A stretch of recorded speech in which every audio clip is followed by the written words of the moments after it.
By the end of 4th week, a median muscular ridge appears in the floor of the primitive ventricle near its apex. This muscular ridge is muscular interventricular septum. This septum is thick and has a concave free edge. Until the 7th week, there is a crescentic foramen between the free edge of the interventricular septum as the endocardial cushion. This foramen is called interventricular foramen. The interventricular foramen permits the communication between the right and the left ventricles. By the end of the 7th week or the beginning of the 8th week, as the conotruncal radius fills with endocardial cushion, the interventricular foramen closes. Complete closure of the interventricular foramen forms the membranous part of the interventricular septum.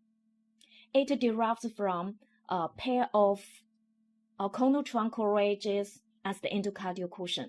Opening persists between the ventricular cavities. Closure of this interventricular foramen awaits the elaboration of a complex spiral septum, which splits the truncus arteriosus and conus region into the aorta and pulmonary artery.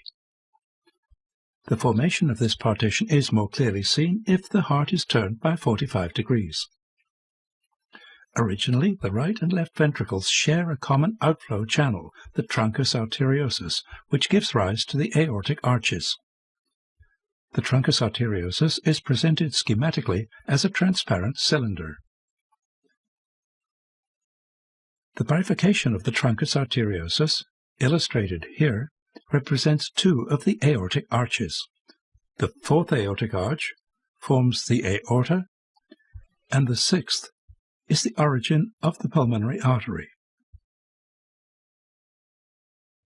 A pair of ridges which develop at the bifurcation spiral down the truncus arteriosus. They fuse along the axis of the cylinder to produce a single spiral septum, extending down towards the ventricles. The interventricular foramen is obliterated by masses of endocardial tissue from the ventricular septum, by the endocardial cushions, and by the spiral aortic septum. The partitioning of the heart into its component chambers and corresponding arteries is now complete. The significance of the spiral aortic pulmonary septum is more readily appreciated in a frontal view of the heart. The aortic pulmonary septum executes a spiral of 180 degrees and swings into line with the superior margin of the interventricular septum.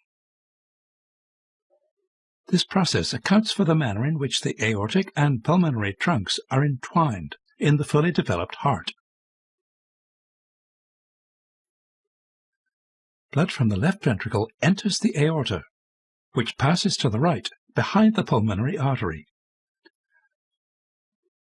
Blood from the right ventricle enters the pulmonary artery, which passes in front of the aorta, turning posteriorly on the left side of the mediastinum.